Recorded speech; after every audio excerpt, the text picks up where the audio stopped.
Friends, ఇప్పుడే అందిన వార్త. రైల్వే ప్రయాణికులకు గుడ్ న్యూస్. కేంద్రం సంచలన నిర్ణయం అంటూ లేటెస్ట్ అప్డేట్ అయితే వచ్చిందండి. ఆ వివరాలు ఏంటనేది వీడియో రూపంలో తెలుస్తుంది. వీడియో స్కిప్ చేయకుండా పూర్తిగా చూడండి. అప్పుడే కంప్లీట్ ఇన్ఫర్మేషన్ అయితే మీకు అర్థమవుతుంది. ఇంకా ఎవరైనా సరే మన ఛానల్ సబ్స్క్రైబ్ చేయకుండా వీడియో వస్తున్నట్లయితే దయచేసి ఛానల్ సబ్స్క్రైబ్ చేసుకోండి. మీరు సబ్స్క్రైబ్ చేసుకున్న వాళ్ళు ఎటువంటి లేటెస్ట్ అప్డేట్ అందరికంటే ముందుగానే అందించడం జరుగుతుంది. చూస్తున్నారు కానీ లైక్ చేయడం మర్చిపోతున్నారండి.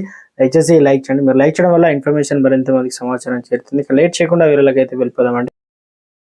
చిన్నారుతో రైల్వేలో ప్రయాణం చేసే సమయంలో ఎదురయ్యే ప్రధాన సమస్య బెర్త్. అనగా పెద్దలకు మాత్రమే బెర్త్ ఉంటుందన్నమాట, అవకాశం ఉంది. అయితే చిన్నారులకి ఇప్పటి వరకు కూడా ఇండియన్ రైల్వేలో అలాంటి ప్రత్యేకమైన ఏర్పాట్లు లేవు. దీంతో చిన్నారులతో ప్రయాణం చేసే వారి ఇబ్బందులు అయితే ఎదురవడం సర్వసాధారణంగా ఉంది. అయితే ఈ సమస్యకు తాజాగా చెక్ పెట్టేందుకు ఇండియన్ రైల్వేస్ బేబీ బెర్త్లను కూడా తీసుకొచ్చిందనమాట. నిజానికి ఈ ప్రతిపాదన ఎప్పటి నుంచో ఉన్నా తాజాగా ప్రయత్నంగా అమలు చేశారు. ఈ విషయాన్ని అదైతే రైల్ మంత్రి అశ్విన్ వైష్ణవ్ అయితే రాజ్యసభలో అయితే తెలిపారనమాట.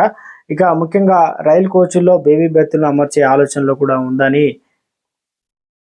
ఓ ఎంపీ శుక్రవారం రాజ్యసభలో అయితే అడగగా దానికి బదులిస్తూ మంత్రి ఈ విషయాన్ని అయితే తెలియజేశారనమాట. ఇప్పటికే ఆ దిశగా అడుగులు వేశామని తెలిపారు. పైలట్ ప్రాజెక్ట్ కింద లక్నో మెయిల్లో 2 బేబీ బెర్త్లను కూడా తీసుకువచ్చామని చెప్పారనమాట.